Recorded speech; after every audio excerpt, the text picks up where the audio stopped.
This Guy's Garage. Like and subscribe. We are moving with purpose to help build more homes faster. We are making life cost less. We're driving the kind of economic growth that will ensure every generation of Canadians can reach their full potential. And we're making Canada's tax system more fair by ensuring that the very wealthiest pay their fair share.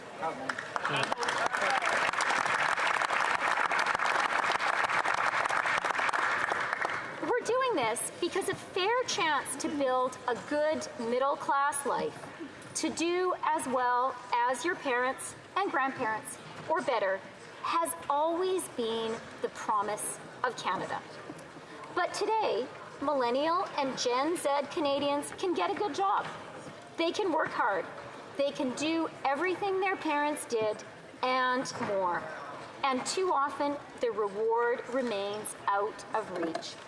They look at their parents' lives and wonder, how will I ever be able to afford that? The same anxiety haunts those of us who care about our younger generations, their parents and grandparents. What many parents have achieved for themselves, a degree of comfort and security, we want for our children and grandchildren. We want their hard work to be rewarded, as it has been for us. We want them to look forward to a future with a sense of anticipation, not angst.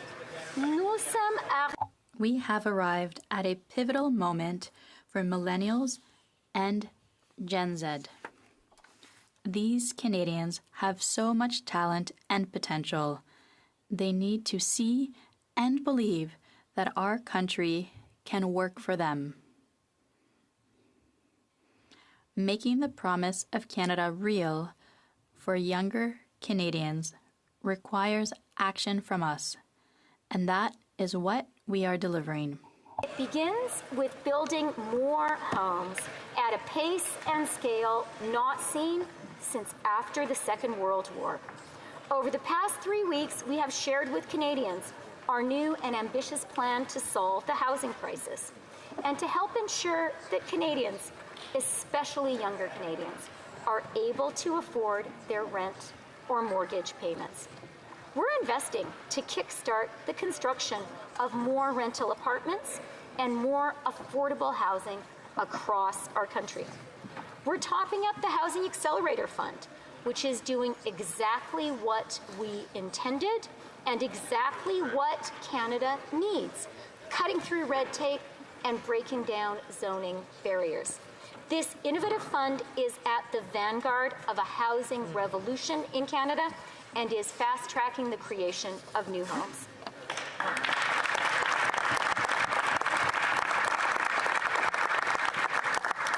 We're making the math work for builders by cutting federal taxes on new apartment construction, breaking down regulatory and zoning barriers, providing direct, low-cost financing, and making more government land available for building. Dans un pays In a country with winters as long and as cold as ours, we are scaling up innovative construction techniques like modular housing to build homes year-round. Modular housing makes Canadian homes less expensive and the Canadian economy more productive. To support all this new housing, we are investing in the infrastructure communities need to grow and increasing the number of construction workers. By creating opportunities for apprentices and recognizing foreign credentials. We're making it easier for Canadian homeowners to add a basement suite or a laneway house, so middle-class Canadians can be part of the housing solution too. Mr. Speaker, Our work to build more homes faster across our country is quite literally an exercise in nation building, a true Team Canada effort.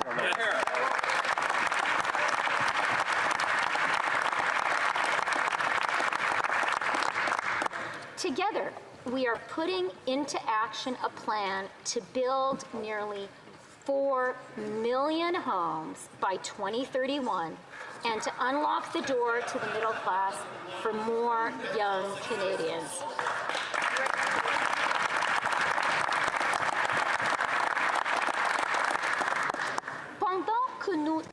While we work urgently to increase the supply of housing, our government is taking action to bring relief to Canadians, especially younger Canadians, by making it more affordable to rent or to buy a new home. This starts with better protecting renters from steep rent increases and renovictions. It also means making sure they get credit for their on-time rental payments, so they are in a better position to qualify for a mortgage, maybe even at a lower rate, when the time comes to buy their first home.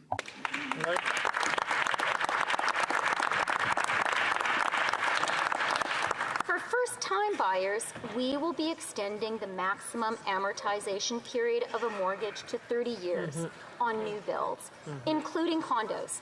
That means lower monthly payments and greater opportunity for young people to get those first keys of their own.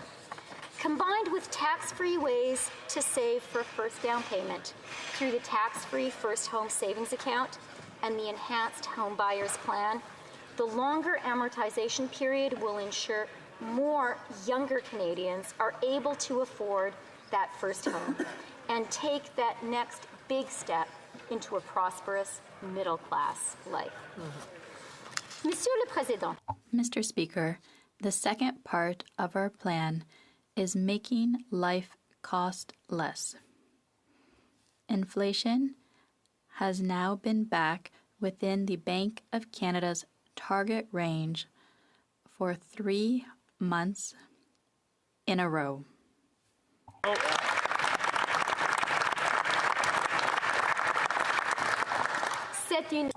That is good news for Canadians. But more is needed to help reduce the cost of living, to help younger Canadians gain ground. As a government, we've made transformative enhancements to Canada's social safety net. $10 a day childcare is already saving parents thousands of dollars a year and making it financially possible for more Canadians to choose to start a family of their own. Now we're making further investments, creating even more childcare spaces so more families can benefit and so more mothers don't have to choose between a career and a family. This is feminist social policy, and it is smart economic policy too. Already, thanks to our early learning and childcare investments, Canada has reached a record high for working-age women's labour force participation.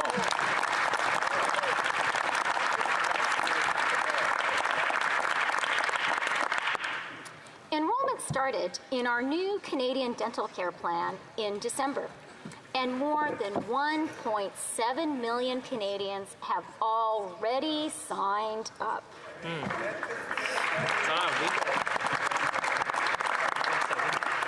Next year, 9 million uninsured Canadians will have dental coverage. And we've introduced legislation to deliver the first phase of national pharmacare, which will provide universal coverage for many diabetes medications and make contraceptives free, ensuring every Canadian woman can freely choose the contraceptive that works best for her, not just the only one she can afford.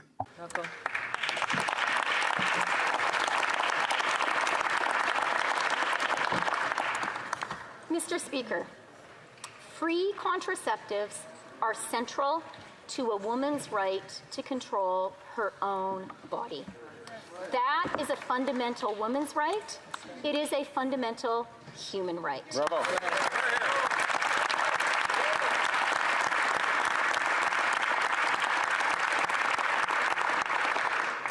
As a woman, as a mother, and as Canada's Finance Minister and Deputy Prime Minister, let me say clearly here today, this is an essential right our government will always protect. Bravo.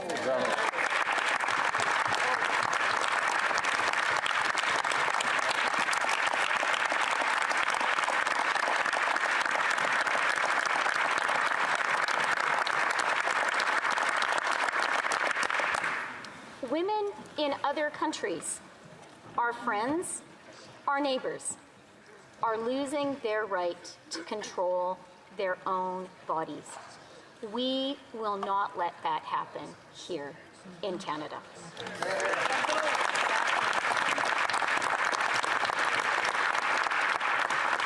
Our government's transformative investments are having a meaningful impact, helping every generation save money. The Canada Child Benefit is the foundation of our support to young Canadian families and has helped lift more than 650,000 children out of poverty since 2016. The Canada Workers Benefit provides a meaningful boost to our lowest paid and often most essential workers. Our new Canada Disability Benefit will increase the financial well-being of low-income Canadians with disabilities. Bravo.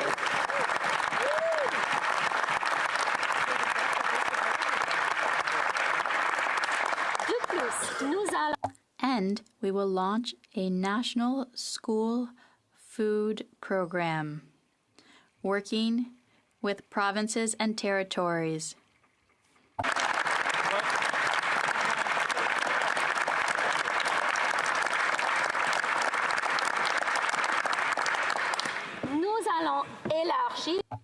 We will expand access to school food programs and help 400,000 more children. Yes.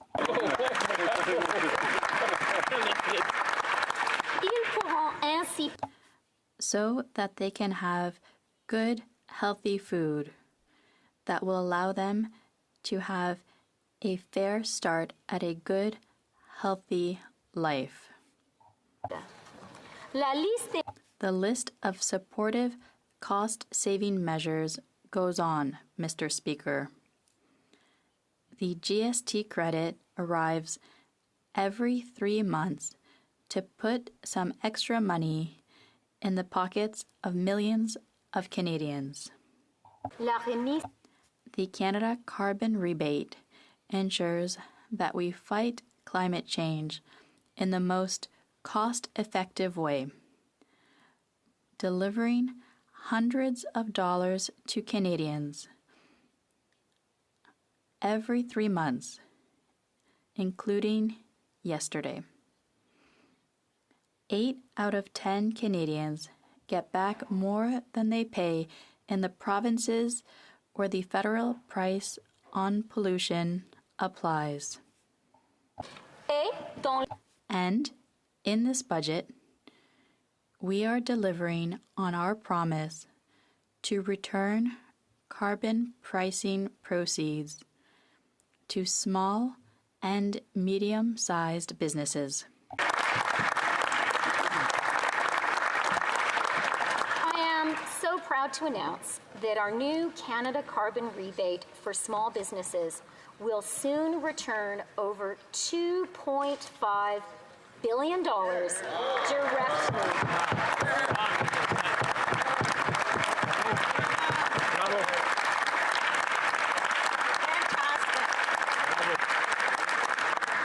That's right, over $2.5 billion directly to about 600,000 small and medium-sized businesses. This real, meaningful support is a testament to our commitment to Canada's small businesses. Mr. Speaker, at a time when prices are high, we're delivering real investments that help make life cost less for Canadians. The third part of our plan is growing the economy in a way that's shared by everyone. To drive the kind of growth Canada needs today, we are redoubling our efforts to attract investment, increase productivity, and boost innovation. We're working to empower our best entrepreneurs to put their ideas to work here in Canada and create good-paying and meaningful jobs. How do we do that? Well, to quote one of our country's great philosophers, we need to skate to where the puck is going. Cela veut dire. That means doubling down on artificial intelligence. We were the first country to have a national artificial intelligence strategy. Over the past several years, we've supported the creation and growth of one of the world's leading, most talented artificial intelligence communities. And today, Mr. Speaker, we are taking the next step to secure Canada's AI advantage. Bravo. Bravo. We are equipping our AI innovators with the compute power they need to attract and nurture the best researchers, scale up businesses, and drive the innovation that will deliver transformative economic opportunities for Canada and Canadians. Homegrown Canadian AI companies are already helping to boost the productivity of Canadian workers. A natural area to seize a further competitive advantage for Canada is building the mechanical heart of the AI economy, data centers. We have a natural edge. We have abundant and clean electricity. We have skilled and experienced engineers. We have the cold climate needed to help cool supercomputers. And we are physically close to the world's largest market, which has vast data processing needs. We're introducing the Accelerated Capital Cost Allowance for innovation-enabling and productivity-enhancing assets. This means that investments in things like computers, data network infrastructure, and more will be eligible for immediate write-offs. This will encourage companies to reinvest, create more jobs, and make their businesses more productive and innovative. That's very good. Mr. Speaker, in the first 3 quarters of 2023, Canada attracted the very highest per capita foreign direct investment in the G7. Bravo.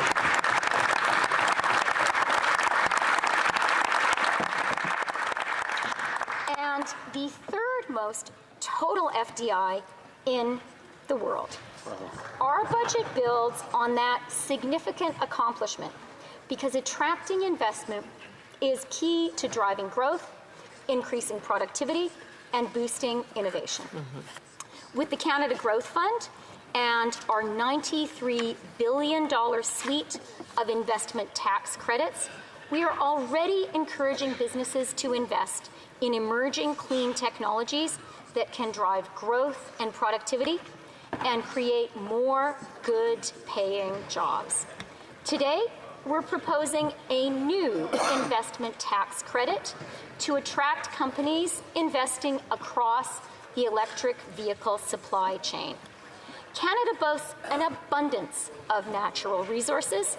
We intend to leverage this national advantage to build entire supply chains. And our new investment tax credit will encourage precisely that. We're investing over $5 billion in Canadian brain power. More funding for research and scholarships will help Canada attract the next generation of game-changing thinkers pursuing excellence. Very good. Very good. And we are building on our track record of making it more affordable to go to college and university by renewing the increase in upfront Canada student grants and interest-free loans, increasing the amount of financial aid students get for housing, and making it easier for mature students to go back to school affordably. And all of this is on top of our campaign promise to eliminate interest on Canada student loans, which we delivered on a year ago.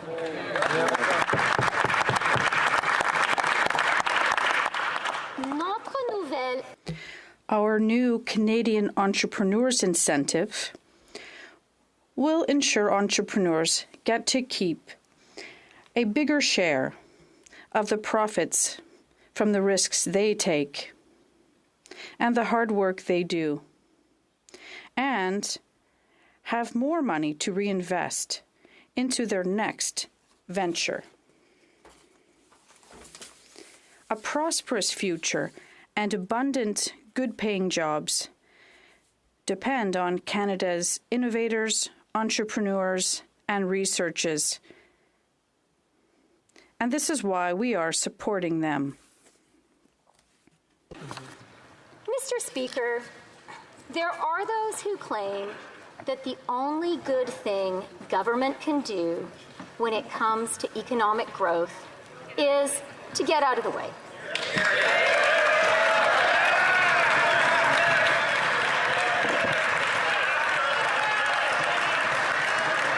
That's why you sit there, guys. That's why you sit there. Well, Mr. Speaker, I would like to introduce those people who just cheered, to the talented tradespeople and the brilliant engineers who last Thursday made the final weld.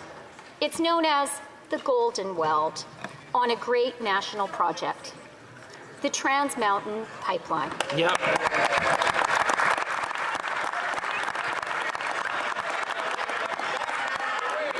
That's right. That's right.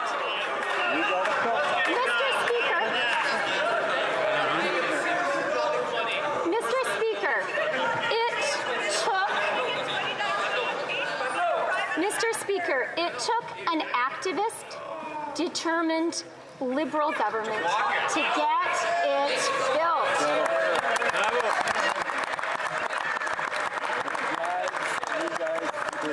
And last week, the Bank of Canada estimated that this project alone will add 1/4 of a percentage point to Canada's GDP. Bravo.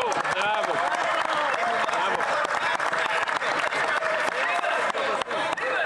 Mr. Speaker, as we invest with purpose for the benefit of our younger generations and those who love them, we continue to stick to a responsible fiscal plan.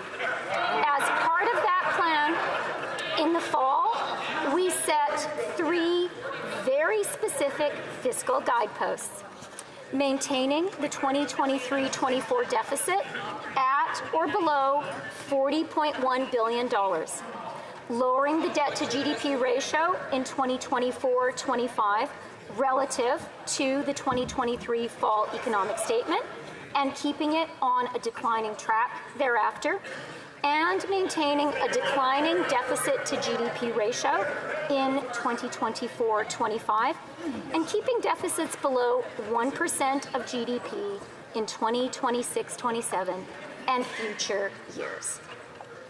Mr. Speaker, in this budget, every single one of these objectives is being met.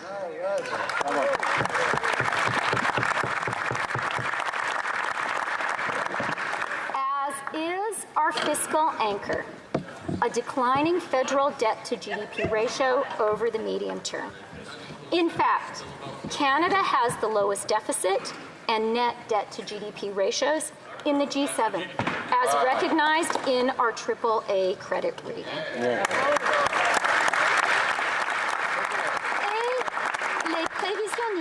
And private sector forecasters are now predicting a soft landing for the Canadian economy,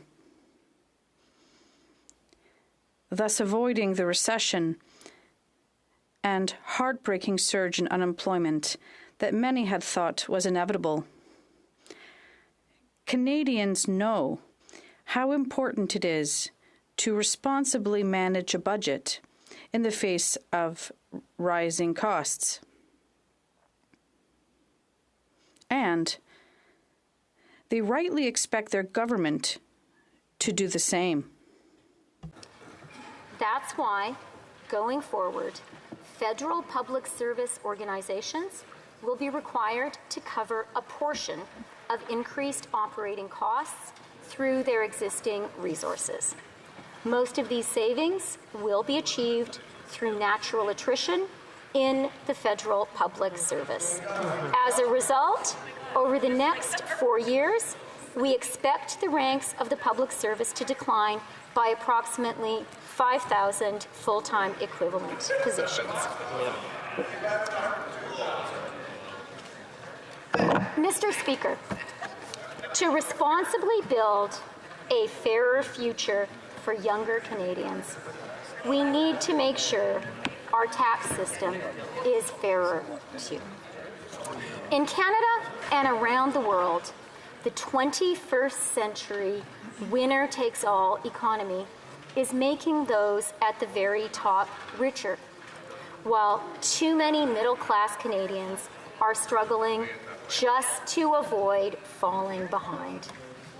The job of our tax system is to lean against this structural inequality, to fund investments in the middle class, especially in young Canadians, by asking those who are benefiting from the winner-takes-all economy to pay a little bit more.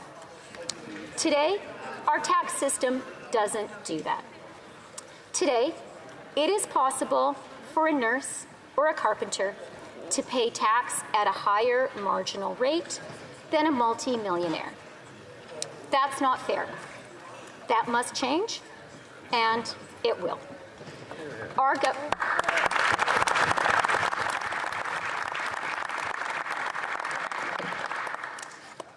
government is raising the inclusion rate to 2/3 on annual capital gains above $250,000 for individuals. This new revenue will help make life cost less for millions of Canadians, particularly millennials and Gen Z. It will help fund our efforts to turbocharge the building of more homes. It will support investments in growth and productivity that will pay dividends for years to come. So, who will pay more? Well, Mr. Speaker, most Canadians have no capital gains in a typical year, so they won't pay more. The first $250,000 in capital gains every single year enjoyed by each individual Canadian will be taxed at the current rate. Individual Canadians enjoying this substantial annual gain won't pay a penny more. The lifetime capital gains exemption, an amount fully exempt from taxation, will be raised to $1.25 million. And this change will not, of course, apply to the sale of Canadians' principal residence, which is and will remain fully exempt from the tax on capital gains. Only 0.13% of Canadians with an average annual income of $1.4 million will pay more on their capital gains. for 99.87% of Canadians, personal income taxes on capital gains will not increase. Taxing capital gains is not an inherently partisan idea. It is an idea that everyone who cares about fairness should support. In fact, the idea of taxing capital gains in Canada was first broached by the government of Prime Minister John Diefenbaker and his Royal Commission on Taxation, chaired by Kenneth Carter. And Prime Minister Brian Mulroney raised the capital gains inclusion rate to 75%, higher than the rate we're establishing today.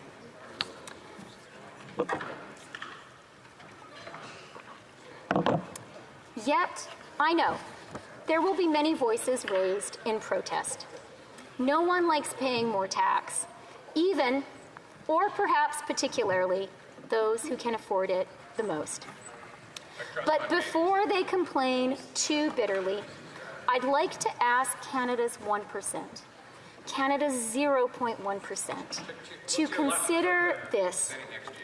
What kind of country do you want to live in? Do you want to live in a country where you can tell the size of someone's paycheck by their smile? Do you want to live in a country where kids go to school hungry? Do you want to live in a country where a teenage girl gets pregnant because she doesn't have the money to buy birth control? Do you want to live in a country where the only young Canadians who can buy their own homes are those with parents who can help with the down payment? Do you want to live in a country where we make the investments we need in healthcare, in housing, in old age pensions, but we lack the political will to pay for them and choose instead to pass a ballooning debt on to our children? Do you want to live in a country where those at the very top live lives of luxury, but must do so in gated communities behind ever higher fences, using private health care and private planes, because the public sphere is so degraded and the wrath of the vast majority of their less privileged compatriots burns so hot? Every one of us here in this chamber today, and every Canadian across our truly great country, needs to ask themselves these same questions, because the stakes could not be higher. Democracy is not inevitable. It has succeeded and succeeds because it has delivered a good life for the middle class. When liberal democracy fails to deliver on that most fundamental social contract, we should not be surprised if the middle class loses faith in democracy itself. Tax policy is not only, or chiefly, the province of accountants or economists. It belongs to all of us, because it is how we decide what kind of a country we want to live in and what kind of a country we want to build. Today, our government is making our choice. C'est le chemin que nous... This is the path we must follow, Mr. Speaker. This is our plan to renew the promise of Canada. There are some in this chamber,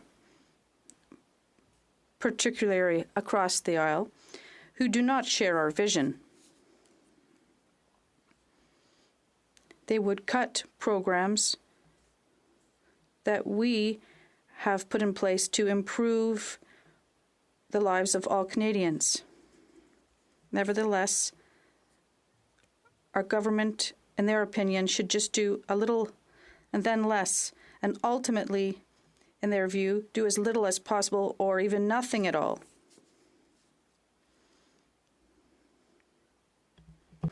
They ripped up early learning and childcare. And as housing minister, the current leader of the opposition only got a handful of homes constructed. It was our prime minister, not a conservative, who actually got a pipeline built.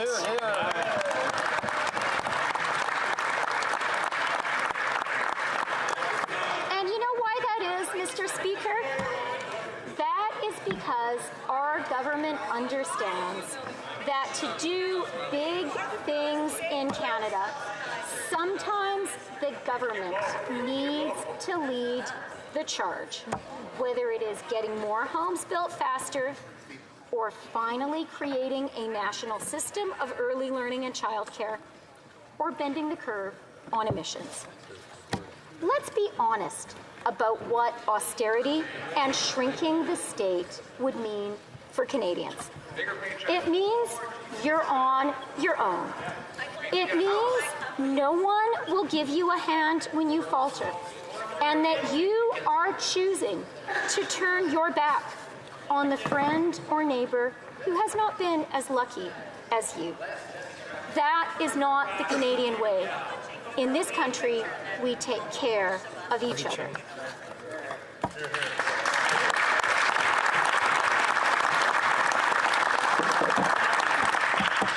Mr. Speaker, to make a positive difference in people's lives, to get big things built, to get big things done, you need more than a slogan, more than a rhyme or two. You can't hop on pop your way to a better country. To make a difference in people's lives, you need a plan. Canada needs action, not indifference. We are acting. The times call for building up our country, not sitting on the sidelines. We are building. Today, we say to our younger generation and to those who care about them, we are putting all the power of government to work for you. We will build more homes. We will make life cost less. We will grow our economy in a way that works for everyone. Together, we will unlock the door to the middle class for more Canadians and renew the promise of our great country. Thank you, Mr. Speaker.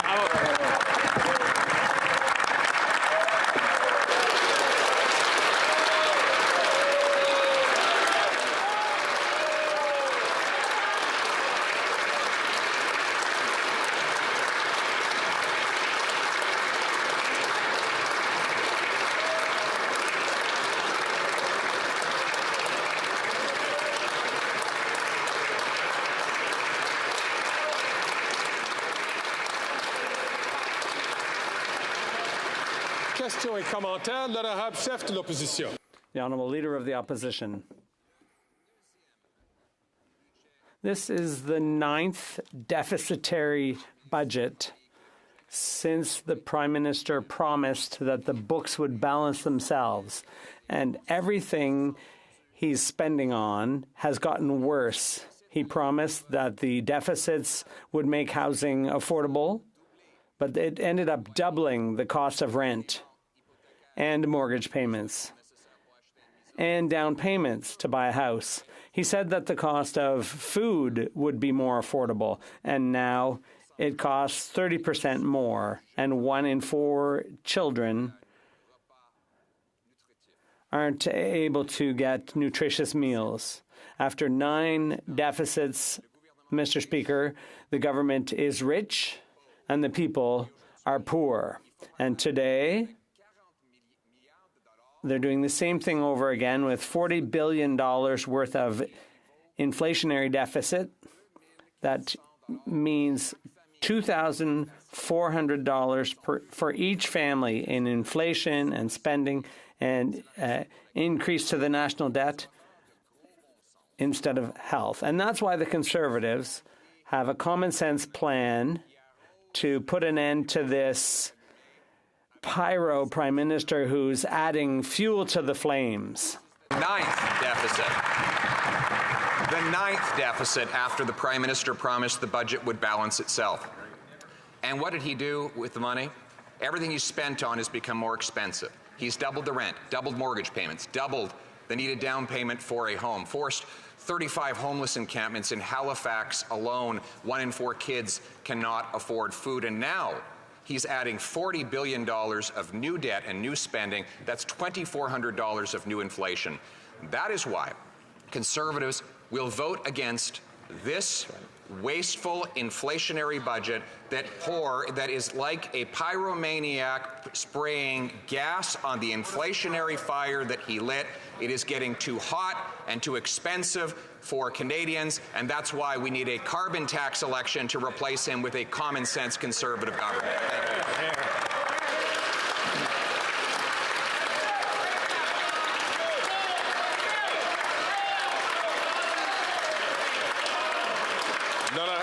you. The Honourable Deputy Prime Minister and Minister of Finance. Thank you very much, Mr. Speaker. Mr. Speaker, I have a point that I think it would be good to get the Leader of the Opposition to offer clarity on. We presented a clear choice to Canadians. We said to Canadians, we believe that we need the power of government to get things built for young Canadians, to get things built for the people of Alberta who needed the pipeline that we got built. And we presented a clear, fiscally responsible way to finance those essential investments, increasing the inclusion rate on capital gains. I think that it is high time for the opposition, which poses as being on the side of working people, to clarify its position today. Will the opposition join us in asking those at the very top to pay a little bit more to support Canadians? Or are they going to show their true colors and stand with the 0.1%? That's what Canadians want to know today, Mr. Speaker. The Honourable Member for Mirabel. Mr. Speaker, the Minister just tabled a budget which is centralizing, and it interferes with Quebec jurisdiction. New encroachments in education, municipal zoning, new strings attached to housing, conditions on childcare, new interference with property taxes. Does the minister realize that these intrusions that use the federal spending power, that this is just a demonstration of the fiscal imbalance which prevents the National Assembly of Quebec from freely acting within its own areas of jurisdiction? The Honourable Deputy Prime Minister and Minister of Finance. Mr. Speaker, I'm so happy that my colleague has raised the issue of childcare, because I think that one issue clearly demonstrates the close cooperation between the federal government and Quebec. Childcare was an idea that began in Quebec under Quebec feminists, and congratulations to those women, and thank you for that.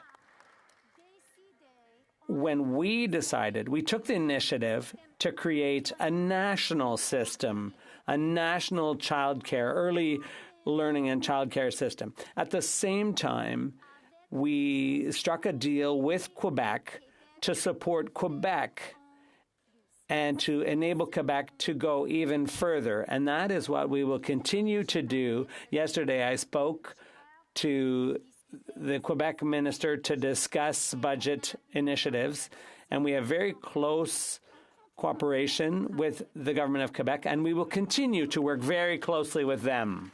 Thank you. Member from Vancouver Kingsway. Mr. Speaker, New Democrats know Canadians are facing a serious economic and climate crisis. Millions of people are struggling to make ends meet and are worried about their children's future. That's why we've used our seats in this House to successfully press for meaningful relief and progress in this budget in numerous areas, including to build more homes, preserve existing affordable housing, and protect renters, to deliver universal public pharmacare, starting with contraception and diabetes medications and devices, establish a national school nutrition program, reverse damaging cuts to Indigenous services, and help workers transition to a sustainable economy.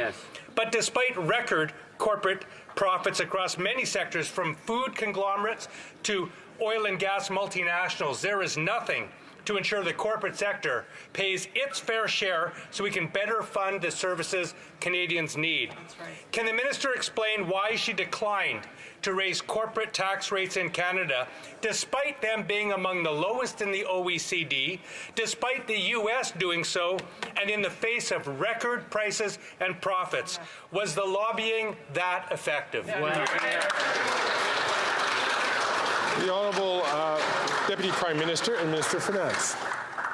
Mr. Speaker, I want to start by congratulating the member for Vancouver Kingsway on his new role as finance critic. And I'm going to share with this House that he and I both grew up in Edmonton and first met when I was a teenager because he was working on my mother's election campaign. Life is funny that way. I, therefore, agree with the member from Vancouver Kingsway on so many things and have for so many years. But I have to say, on this specific issue, we're going to have to agree to differ. We believe in a fiscally responsible policy, and we believe that when we make investments, we need to finance them. We also believe in fairness, and we believe a fair tax system is essential to build a fair country and to deliver fairness, particularly for young Canadians. It's also really important for us to ensure that Canada continues to be internationally competitive, to ensure that Canada continues to be an attractive investment destination for foreign investors and for Canadian investors. It was with that in mind that we were very thoughtful about the revenue-raising methods that we chose. We have time for a very brief question from the member from Calgary, Forest Lawn. Conservatives told this Liberal NDP Prime Minister to stop his spending, his deficits, inflation, and his tax hikes. But this Prime Minister blew right through that stop sign, dumping $40 billion of fuel on the inflationary fire that he started. This photo-op budget is going to do nothing for the average Canadians who can't afford a home and groceries today. Will the Finance Minister tell us how much each Canadian household is on the hook for the $54 billion of just interest charges on this Prime Minister's debt? An equally brief answer from the Minister of Finance and Deputy Prime Minister.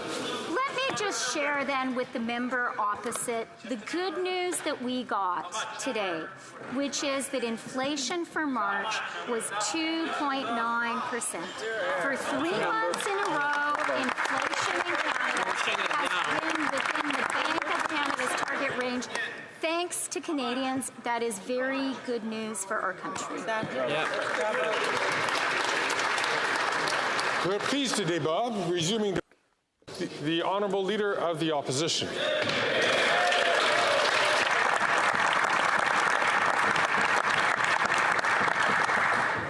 Pour une neuvième fois. For the 9th time, the Prime Minister has promised that if he spends more and taxes more, Canadians would be better off.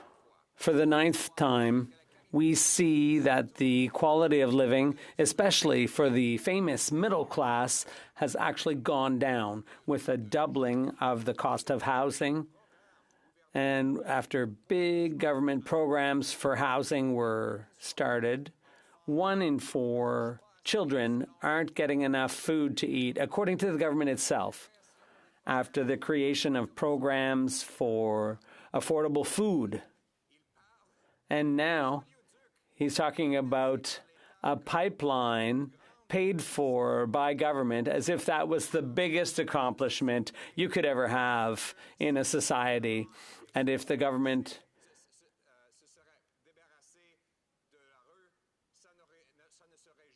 were not to have intervened, this never would have happened.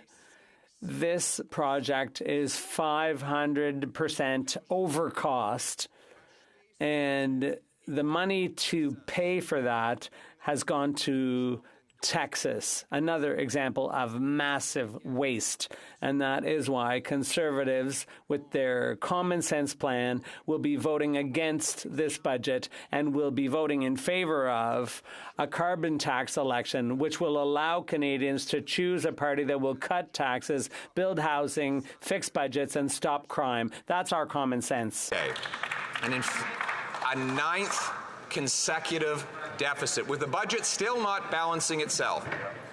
And everything on which the Prime Minister spends gets worse and more costly. He is spent, and Canadians are broke.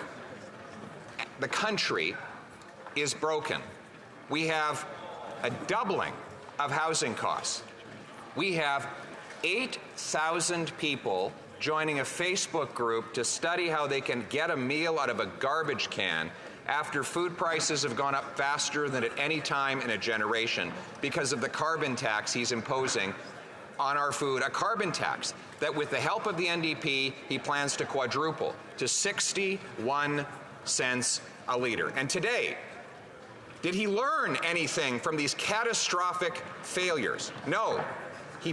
He doubles down on the same failure. With $40 billion of new deficits, $40 billion of new spending, that's to say $2,400 for every family in new debt and new inflationary spending.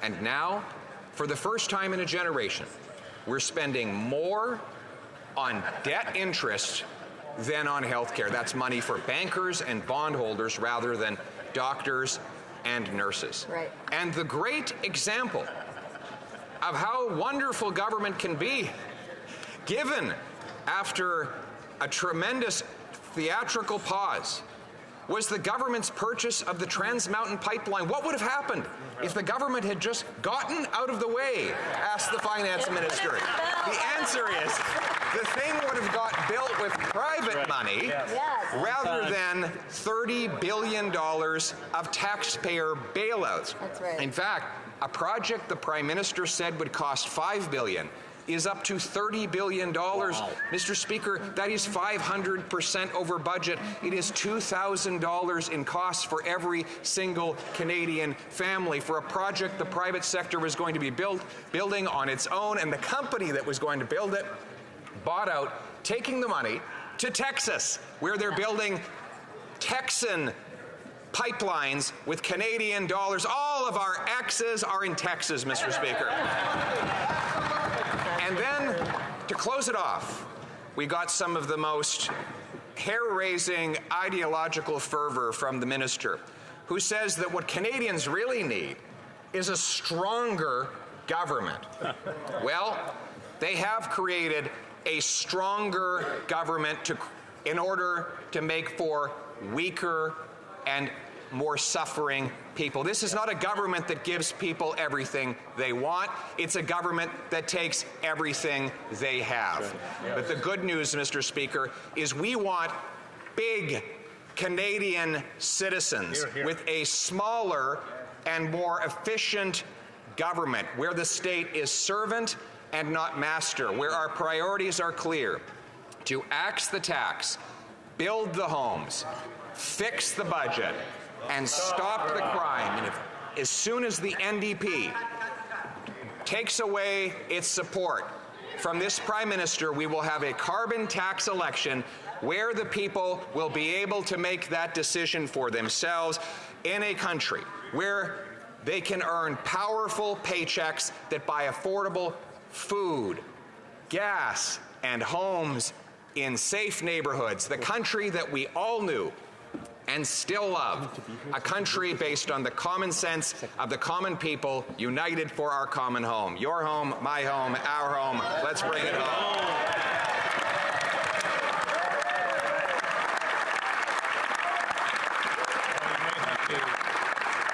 And I now move, seconded by the member for Forest Lawn, that the debate now be adjourned.